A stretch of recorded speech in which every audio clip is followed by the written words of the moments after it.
warahmatullahi wabarakatuh. My name is Muhammad Irshad Hakimi bin Muhammad Adwan. My metric number is AA191157. I am from section 6. Today I'm gonna talk about case study 3 water crisis in Selangor.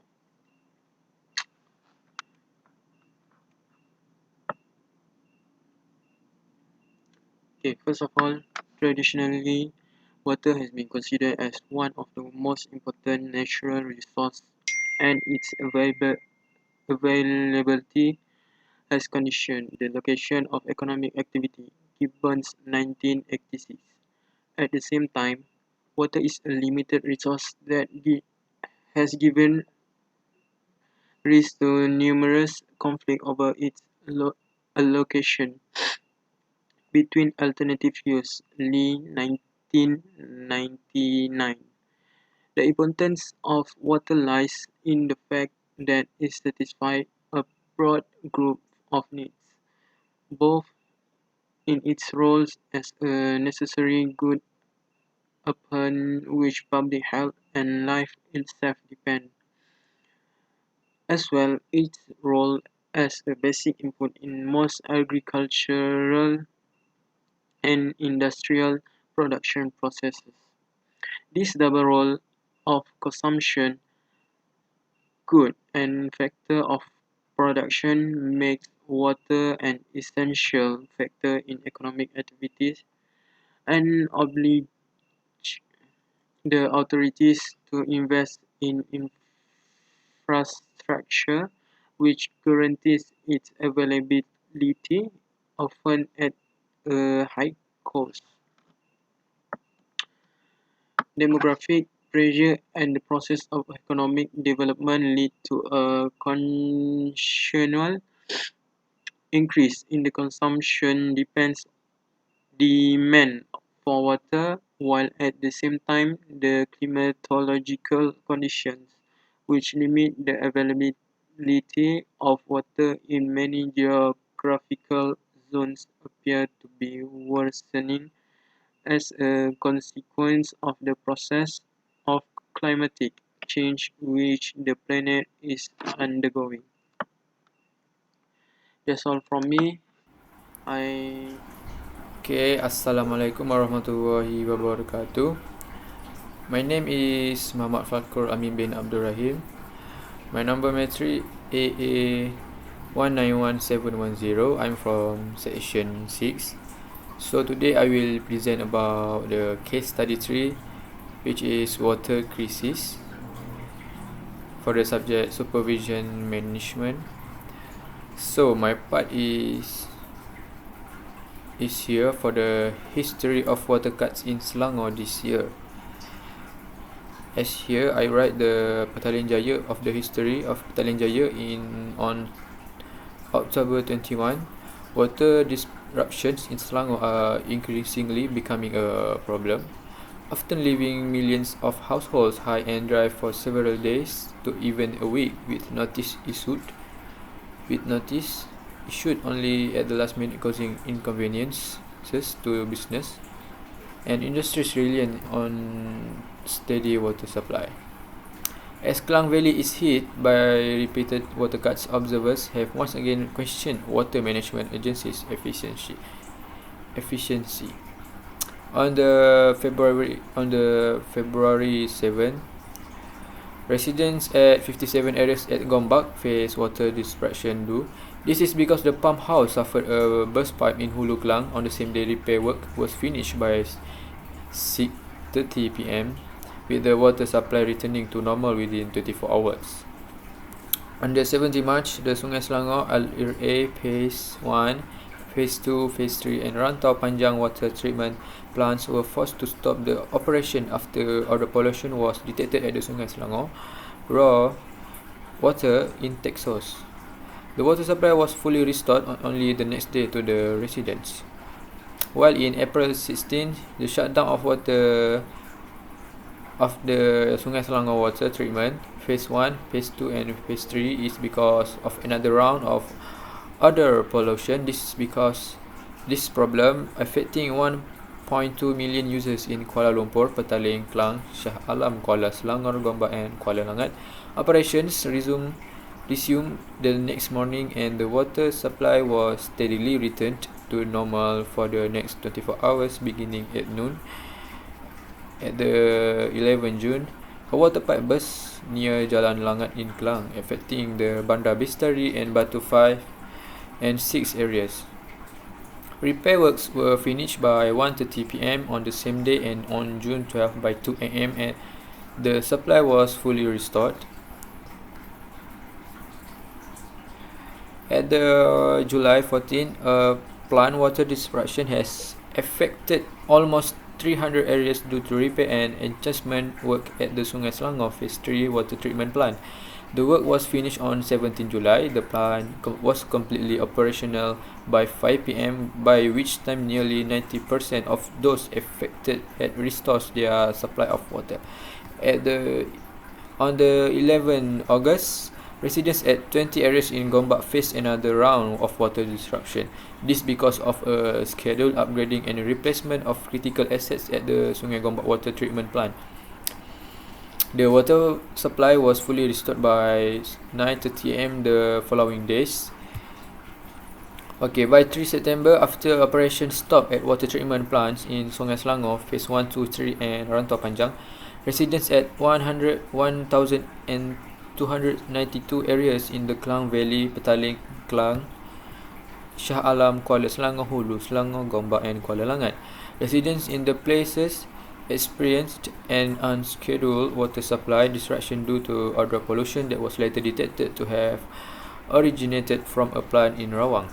This disruption was the longest for Selangor in 2020 yet, with the supply completely restored by 9 am 6 days later.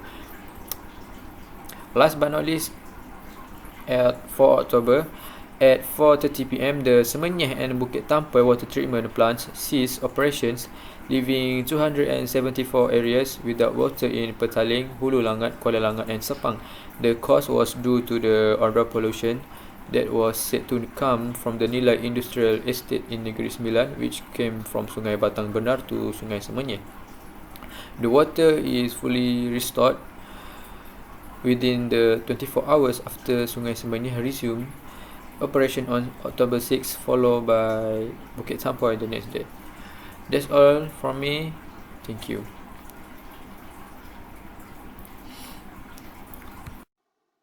Assalamualaikum warahmatullahi wabarakatuh. My name is Hazim Rashdi bin Muhammad Hawari, AA 191642, and I will be continuing our presentation in case study 3, which is the analysis in table form.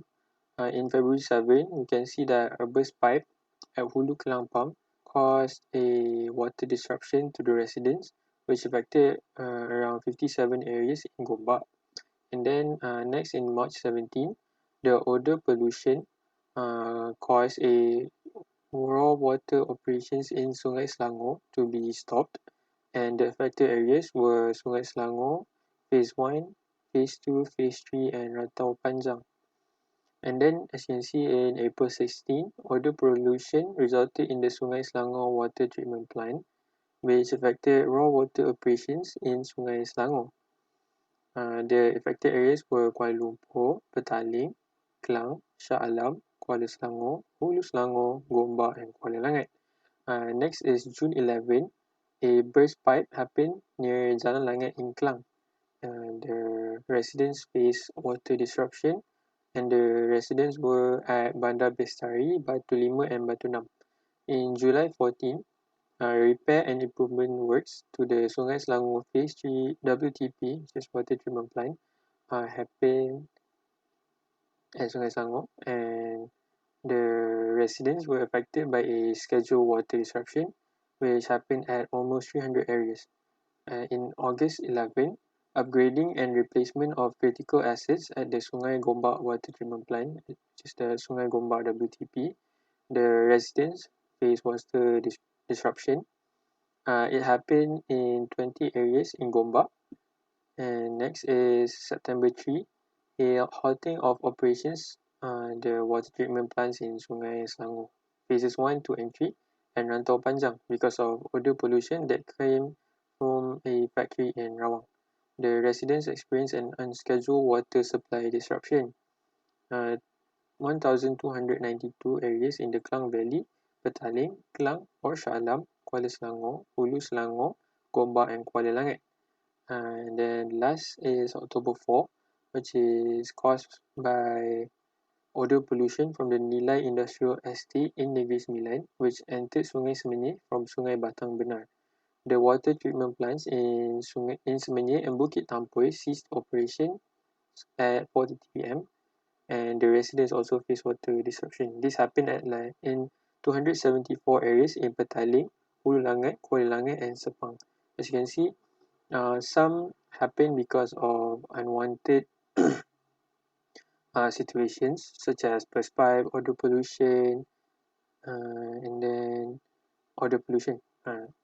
Those were like unwanted, and there were like scheduled water cuts such as repair, improvement, upgrading and replacement, halting of operations for better water flow in the future. So as you can see, some were unwanted and some were very scheduled, and I think like most residents were ready, just that they had to endure some disruption by the water treatment plants.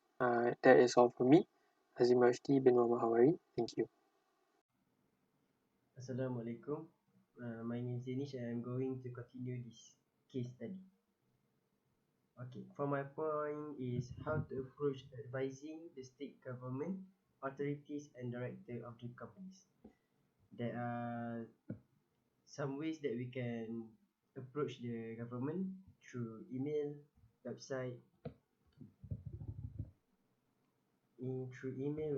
hotline call and social media. Okay, for email, Selangor Water Management is wecare@iselangor.com. Next is Selangor Water Management Authority, aduan@luas.gov.my. And lastly, Negeri Sembilan Water Regulatory Body, corporate sukns@ns.gov.my. And through website, the first one is Selangor Water Management Sdn Berhad is www.iselangor.com. And then Selangor Water Management Authority Luas, www.luas.gov.my. Lastly is Negeri Sembilan Water Regulatory Body, www.ns.gov.my. And hotline call for Selangor Water Management is 15300 and Selangor Water Management Authority 0355111800. And lastly, social media for Selangor Water Management Authority is www.facebook.com/lembaga-urus-air-selangor. And then Negeri Sembilan Water Regulatory Body, www.facebook.com/bksa.melaka.page/. That's all from me. Thank you. Assalamualaikum warahmatullahi wabarakatuh. My name is Muhammad Aiman bin Muhammad Yasin. My metric number is AA191605. For solution of case study, we make a formal letter and give to Lembaga Urus Air Selangor. For overall point in the letter is type of complaint, address, date and investigation report. The important point in this letter is at January 7, 2021, all people in Kampung Esan Puchong have problem with water supply. And on January 8, 2021, all people in Kampung Esan Puchong discuss to solve the problem. And then they make a letter and to give to Lembaga Urus Air Selangor on January 9, 2021. And the letter have sent on January 10, 2021. That's all for me. Thank